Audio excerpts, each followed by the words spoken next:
Back on TYT Sports here, Francis and Jason at the new cozy set. We got some fun things behind us, Francis. We also have a nice vase. We're tripping down history. We've got Man United winning. We got Dr. J.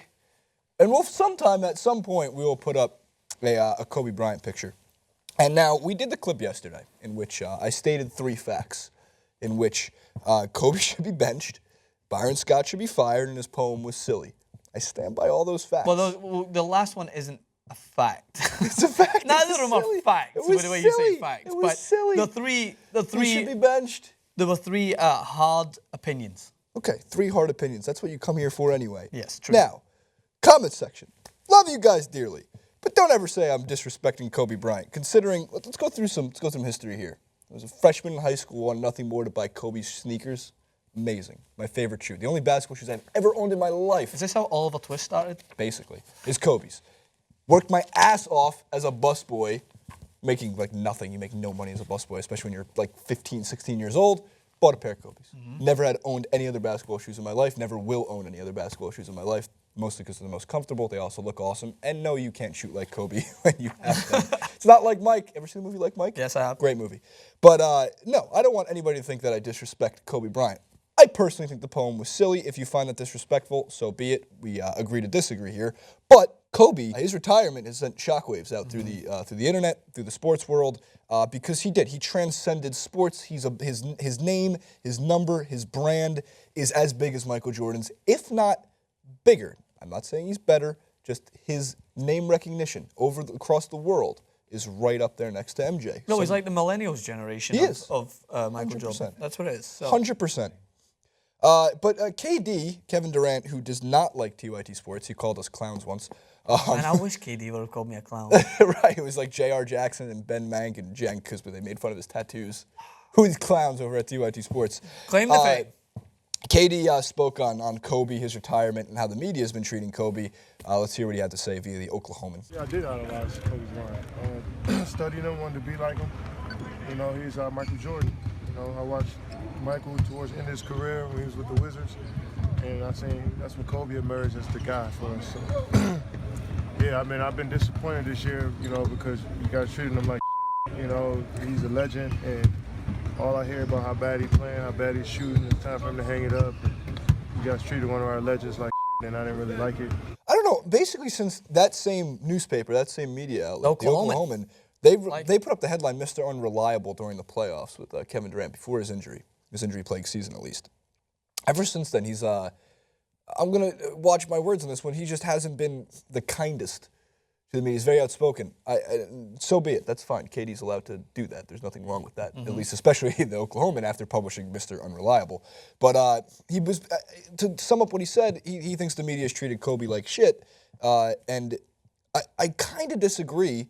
Only because, as Max Kellerman was saying on Sports Nation, like Kobe is literally last in the league in field goal percentage, and he's last in the league in three-point percentage, and he has the second worst win shares, negative 0.7. He's the only player in NBA history who's ever been allowed to shoot 20 times in a game and play 35 minutes. Like, no, if you enter any other player, and I know you're going to mention somebody in a second, but enter any other player in NBA history, and they wouldn't allow that to happen. I think the media has been pretty kind to Kobe. So this is what, I'm not going to touch on all other sports because I know it's going to be, oh, well, it's Francis always talk about other sports, but like when you are that good in your prime, but you're also outspoken in a killer, as you call them, and like so cold at times with how good you are, and everyone expects you to be that good, you put yourself on a shelf that no one can reach, and when that starts to come down a little bit, you're going to be criticized. The media has every right, this is what I'm saying, not to disrespect Kobe Bryant and his legacy, but that legacy can't carry you through performances if you're not performing well. They can only state the facts if you're shooting the worst in the league and if you're not performing well. And that's not just down to him. As you mentioned, it's down to the management. It's down to his fellow players. Well, that to me is the biggest point, is exactly that. This is not Kobe's fault. This is management's fault. This is the Lakers organization's fault for allowing it to happen. Now I want to ask you this question. When Michael Jordan came back from his second retirement and came back and I believe played with the Wizards, Do you think that affected his legacy as a whole, or do you think that only just... Zero. Do you think it affected his legacy? So that's one thing, is I think there's a miscommunication here. No one is disregarding his legacy. I think people are just looking at it in terms of his performance now. Before he announced his retirement, looking at his performance and saying, he's playing pretty shit. Like, he's getting given far too much of the ball for the shooting percentage that he has. It's down to management, down to players. But you can only take it part and parcel of how he's performing at the moment. When Michael Jordan came back and wasn't of that same stature, how did the media react to him? I don't know if that's gone back a little bit for you to remember. He tried to dunk, and he didn't. So that was a little bit shocking. But no one remembers that. And here's the important thing. With at least Jordan's legacy, of course, no one talks about the Wizards' Jordan. In 5 years, no one's going to talk about the worst field goal percentage shooting Kobe. When you look at his stat sheet, it's going to look a little bit weird at the bottom, but everyone's going to be focusing on that big chunk, that 16 straight year run of him being one of the greatest NBA players of all time, one of the greatest scorers, if not the greatest scorer of all time, and that's what's important. So let's go back to Twitter and Instagram, because a lot of people, a lot of celebrities, a lot of pundits' voices came out and said, shared their respect for Kobe, as I would like to do here in a separate part of this clip as well. So Kobe reactions, Twitter number 1 through number 8. Let's see them. I think it starts with this. Oh, okay, we'll start with Instagram. I lied. Team Swish. J.R. Smith, solid name.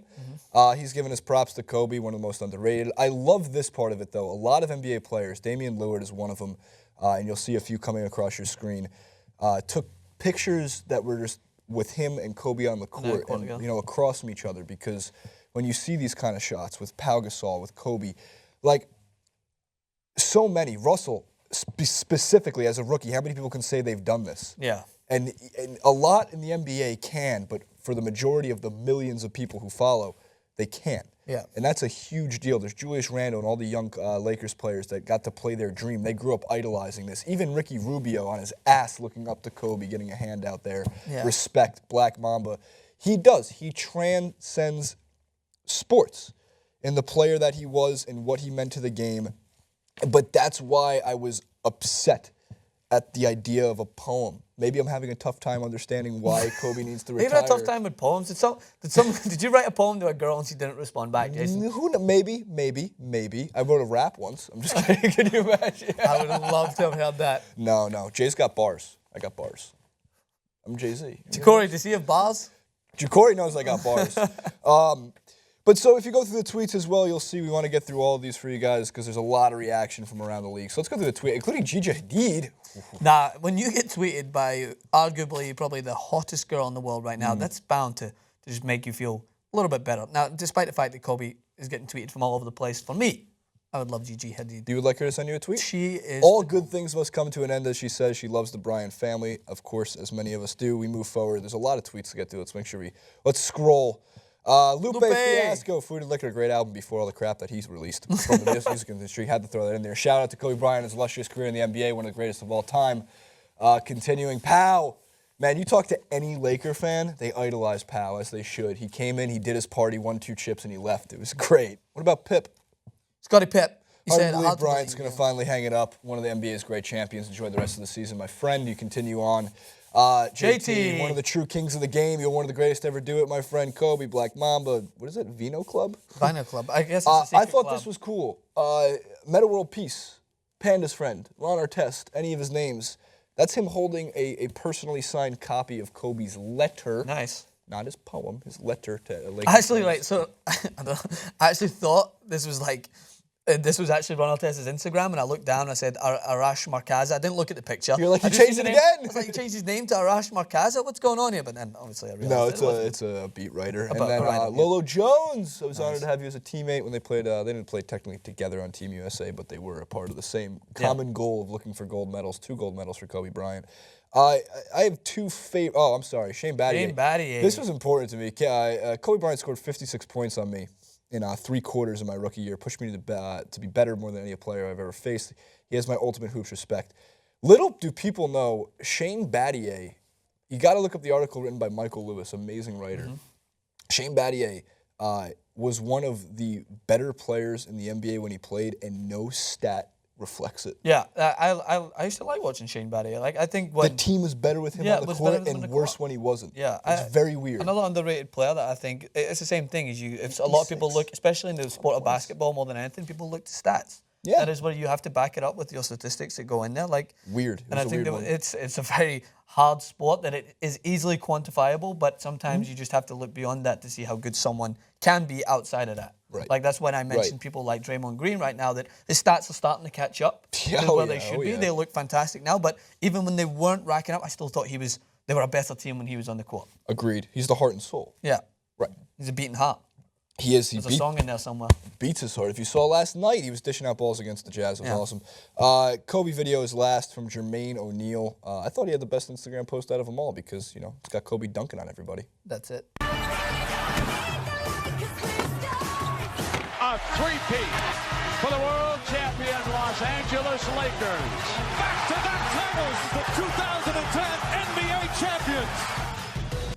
All right, to wrap it up, though, the internet reacted. Every player came out and shared their respect.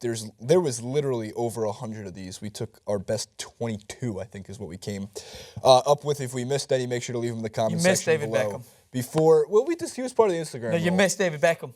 We missed David Beckham. It's because he said legends never die, or whatever it is. What did you say? The Sandlot The one. legends never die and they never age, apparently. So, as we play it behind us again, the most important thing to take away from this, yes, I think Kobe Bryant's poem was silly. I do. His legacy, I don't. Untouched. I'm sentimental. He's my version, my generation's Michael Jordan. I've never seen anybody like that for 18, 19 years of my life. I don't remember an NBA without Kobe Bryant. He was important to my growing up. I'm a Knicks fan to the death. And you know who was also a Knicks fan growing up? Kobe Bryant. We share something in common, buddy. I really hope one day I can get him on this set and we can talk and I can ask him person to person, what do you think of your poem?